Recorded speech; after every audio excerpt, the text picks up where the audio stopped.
السلام علیکم ورحمۃ اللہ وبرکاتہ۔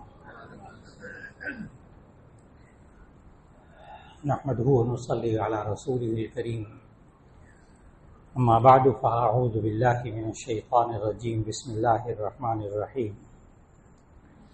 محمد رسول اللہ والذین معه اشداء علی الکفار رحماء بینہم تراہم رکعا سجدا یبتغون فضلا من اللہ ورضوانا سیماہم فی وجوہہم من اثر السجود ذالک مثلہم فی التوراۃ ومثلہم فی الانجیل کزرع اخرج شطأہ فآزرہ فاستغلظ فاستوى علی سوقہ یعجب الزراع لیغیظ بہم الکفار وعد اللہ الذین آمنوا وعملوا الصالحات منہم مغفرۃ واجرا عظیما۔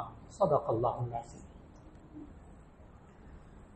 اللہ رب العزت نے سورہ فتح کی آخری آیت تلاوت کرنے کی توفیق عطا فرمائی۔ اللہ رب العزت نے ہمیں نبی کریم صلی اللہ علیہ وسلم کی شان بھی سمجھائی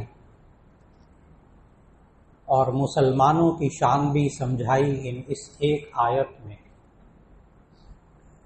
اور یہ بھی سمجھایا کہ یہ غیر مسلم مسلمانوں سے ناراض کیوں ہوتے،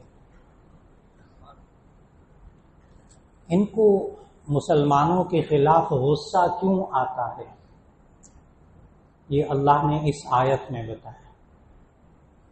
صرف ترجمہ عرض کروں گا، خالق بتا رہا ہے،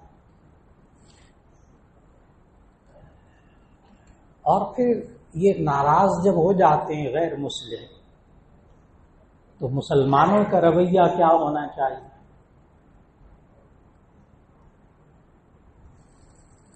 اور یہ غیر مسلم راضی کیسے ہوتے ہیں یہ بھی اللہ نے قرآن میں بتایا،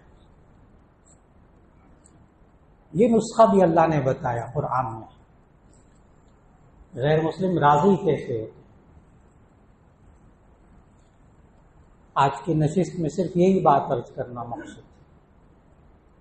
سورہ فتح کی آخری آیت، قرآن مجید کھولیے گا، آرام سے اس کا ترجمہ پڑھیے گا، بار بار پڑھیے گا، ایک دم بات واضح ہو جائے گی، کوئی تشریح کوئی تفسیر کی بھی ضرورت آپ کو پیش نہیں آئے گی، اتنا آسان ترجمہ ہے۔ آیت یہاں سے شروع ہوتی ہے، محمد الرسول اللہ، یہ کلمہ طیبہ کا دوسرا حصہ۔ کلمہ طیبہ کا پہلا حصہ لا الہ الا اللہ، یہ مختلف آیات میں۔ محمد رسول اللہ، محمد صلی اللہ علیہ وسلم اللہ کے رسول ہیں۔ والذین معہ، اور وہ لوگ جو ان کے ساتھ ہیں، نبی صلی اللہ علیہ وسلم کے ساتھ ہیں، ان کو ماننے والے ہیں، ان کی حالت کیسی ہوگی یہ بھی اللہ نے اس آیت میں بتایا۔ والذین معہ اشداء علی الکفار رحماء بینہم، وہ لوگ جو کہ آخری نبی حضرت محمد رسول اللہ صلی اللہ علیہ وسلم کے ساتھ ہوں گے، ان کی نشانی یہ ہوگی کہ اشداء علی الکفار رحماء بینہم، کافروں کے لیے انتہائی سخت ہوں گے، آپس میں یہ مسلمان رحم دل ہوں گے۔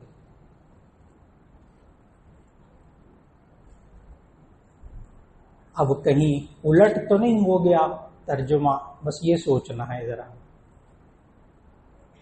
ساری یاریاں دوستیاں کافروں کے ساتھ، آپس میں مسلمان امت مسلمہ مسلمان ممالک آپس میں لڑ رہے ہیں، کافروں کے لیے ساری یاریاں دوستیاں ساری کافروں کے ساتھ۔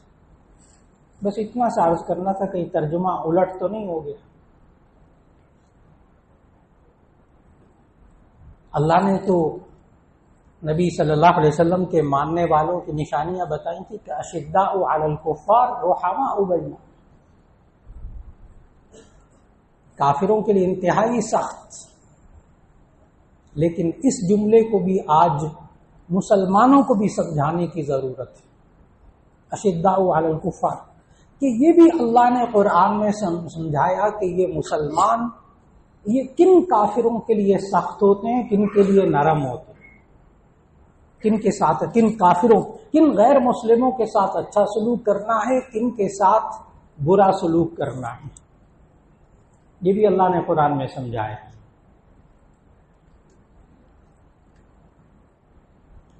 وہ لوگ الذین یخرجوکم من دیارکم، وہ لوگ جو تمہیں تمہارے وطنوں سے نکالتے ہیں، تمہارے علاقوں سے نکالتے ہیں، تمہیں جانی نقصان پہنچاتے ہیں، تمہیں مالی نقصان پہنچاتے ہیں، تمہارے دین کو نقصان پہنچاتے ہیں، چار باتیں۔ وہ غیر مسلم جو تمہیں تمہارے وطنوں سے نکالتے ہیں، الذین یخرجونکم من دیارکم، تمہارے وطن سے نکالتے ہیں، تمہیں مالی نقصان پہنچاتے ہیں، تمہیں جانی نقصان پہنچاتے ہیں، تمہارے دین کو نقصان پہنچاتے ہیں، یقاتلونکم، ان سے تم قتال کرو، ان سے جہاد کرو۔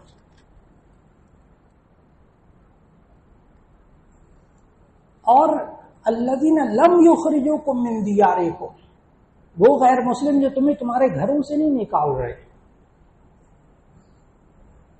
تمہیں جانی نقصان نہیں پہنچا رہے، تمہیں مالی نقصان نہیں پہنچا رہے، تمہارے دین کو نقصان نہیں پہنچا رہے۔ آگے قرآن مجید کے الفاظ بولنے لگا، ان تبروہم وتقسطوا الیہم، تم ان کے ساتھ اچھا سلوک کرو اور ان کے ساتھ انصاف کرو۔ کوئی لمبی چوڑی بات نہیں، دو ٹوک بات قرآن نے سمجھائی۔ تمہیں تمہارے وطن سے نکالتے ہیں، تمہارے مال کو نقصان پہنچاتے ہیں، تمہاری جان کو نقصان پہنچاتے ہیں، تمہارے دین کو نقصان پہنچاتے ہیں، یقاتلونکم، اس سے تم جہاد کرو، ان سے تم قتال کرو۔ اور کن غیر مسلموں سے قتال نہیں، یہ جو لوگوں میں تصور آج میڈیا نے پھیلایا اور سوشل میڈیا نے پھیلایا کہ جی یہ مسلمان پتہ کیا کہتے ہیں، جہاں کسی کافر کو پاؤ قتل کرو۔ آیتیں سناتے ہیں وہ والی کہ قرآن میں یہ والی آیت ہے، جہاں کہیں کافر کو پاؤ اس کو مارو۔ اللہ کے بندو، اس کے سیاق و سباق کو تو دیکھ لو، کہ ان کے لیے جو چار کام کرے، مسلمانوں کی ان کے وطنوں سے نکالے، ان کی جانوں کو نقصان پہنچائے، ان کے مالوں کو نقصان پہنچائے، ان کے دین کو نقصان پہنچائے۔ فاقتلوہم حیث ثقفتموہم، جہاں تم پاؤ ان کو قتل کر جاؤ۔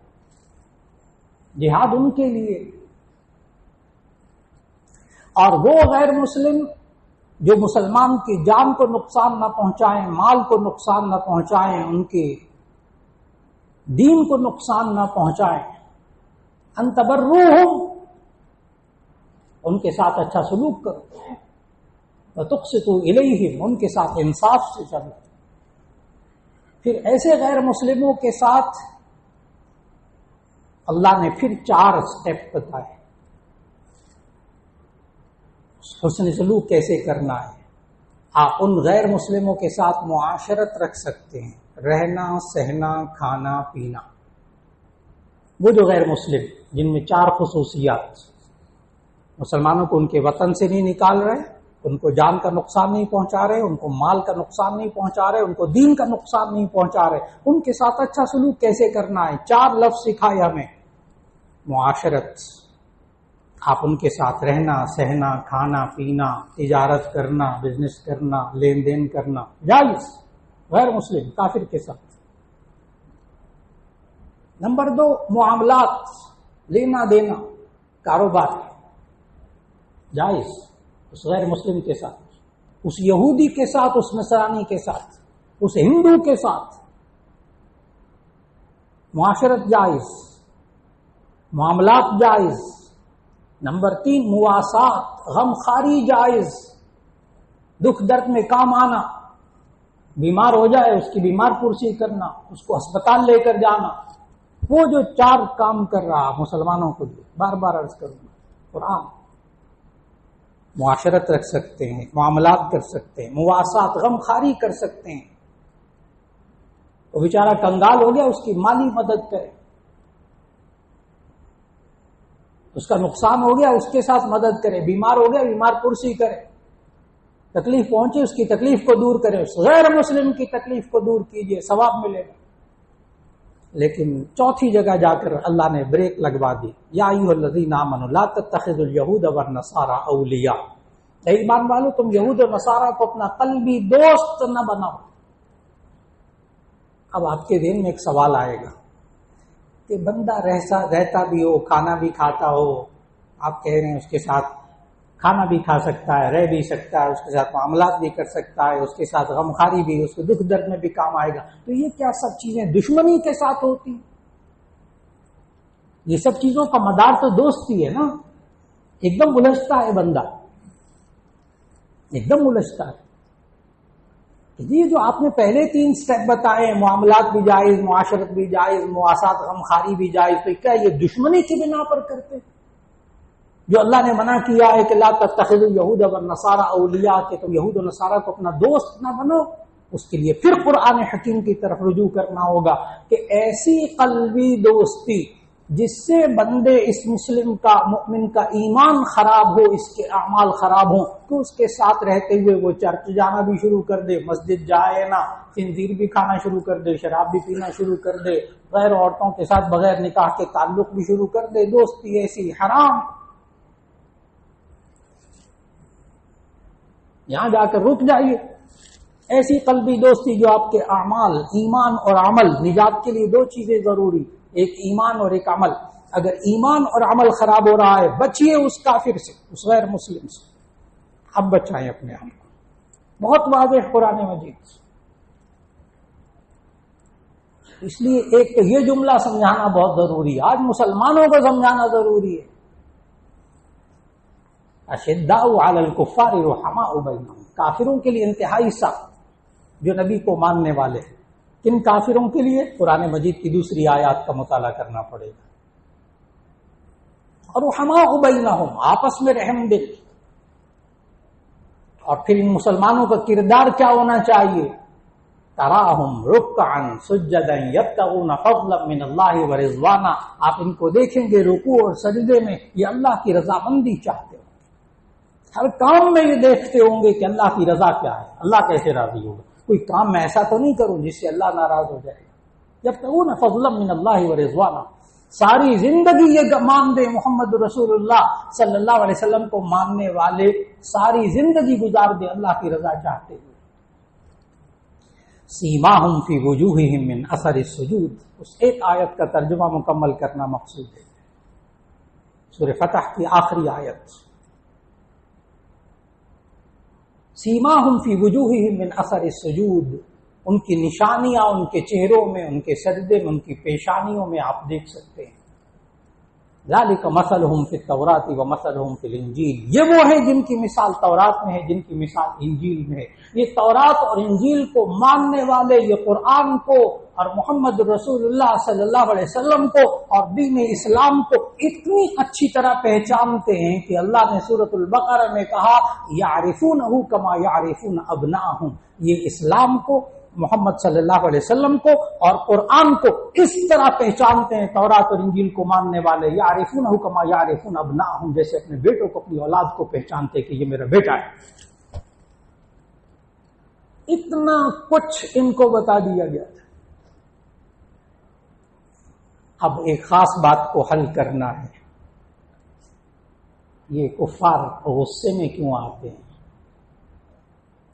اسی آیت ذالک مثلہم فی التوراۃ ومثلہم فی الانجیل کزرع اخرج شطأہ فآزرہ فاستغلظ فاستوى علی سوقہ یعجب الزراع لیغیظ بہم الکفار۔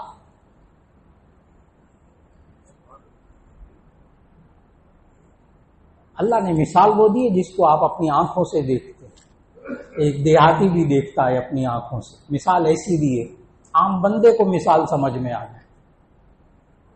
کزرع اخرج شطأہ، جیسے کہ ایک کھیتی، اخرج شطأہ، اس کی کونپلیں نکلتی ہیں، گندم بیچتے ہیں، چاول بیچتے ہیں، باریک باریک پودے نکلتے ہیں، کونپلیں نکلتی ہیں، کتنا خوش ہوتا ہے کسان۔ کزرع اخرج شطأہ، کیا مثال دی اللہ نے، سمجھ نہیں ہوگی مثال، ترجمہ کزرع اخرج شطأہ، جیسے کہ کھیتی اس کی ایک کونپلیں نکلتی ہیں ہری ہری، کسان خوش ہوتا ہے میری محنت کا پھل ملنے لگا ہے، فآزرہ، پھر اللہ اس کو اور بڑھاتا ہے، وہ پودا اور بڑھتا ہے، وہ گندم، وہ گنا، وہ کپاس، وہ چاول، فآزرہ فاستغلظ، پھر اللہ اس کو اور موٹا کر دیتا ہے اور مضبوط کر دیتا ہے اس کھیتی کو، اس کے تنے اور مضبوط ہونے لگتے ہیں، فاستوى علی سوقہ، پھر وہ اپنی پنڈلی کے بل وہ پودا کھڑا ہوتا ہے، کسان کتنا خوش ہوتا ہے، فاستوى علی سوقہ، ترجمہ سنیں ذرا غور سے، فاستوى علی سوقہ، وہ اپنی پنڈلی کے بل پر پودا کھڑا ہوتا ہے،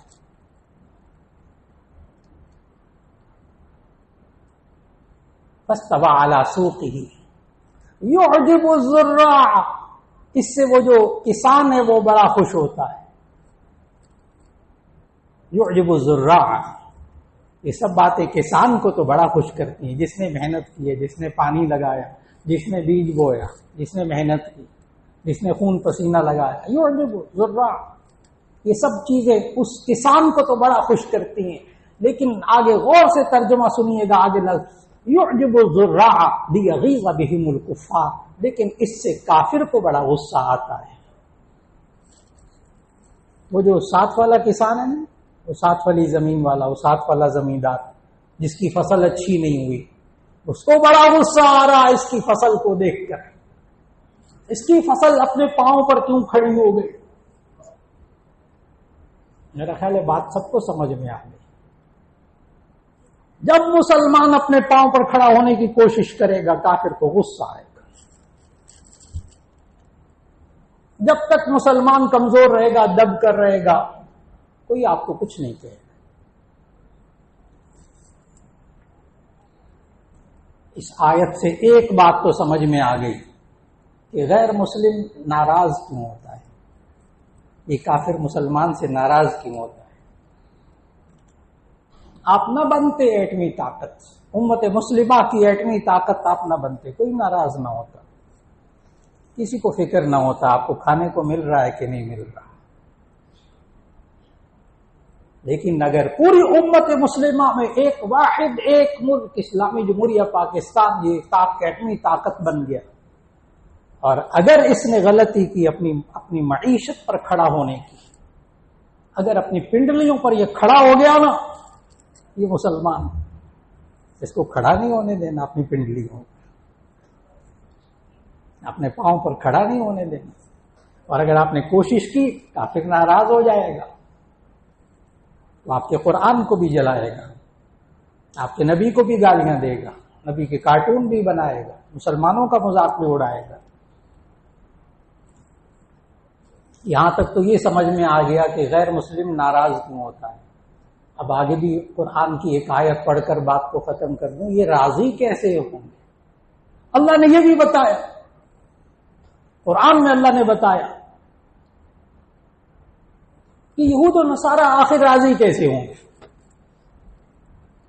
چھوٹی سی آیت، ترجمہ غور سے سمجھیے گا، کوئی تشریح نہیں اپنے پاس سے، ترجمہ خالی ترجمہ۔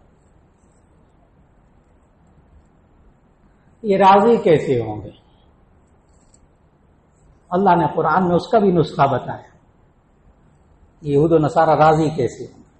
آیت پڑھنے لگا ہوں، وَلَن تَرْضَىٰ عَنْكَ الْيَهُودُ وَلَا النَّصَارَىٰ حَتَّىٰ تَتَّبِعَ مِلَّتَهُمْ۔ آیت مکمل ہو گئی، بات مکمل ہو گئی۔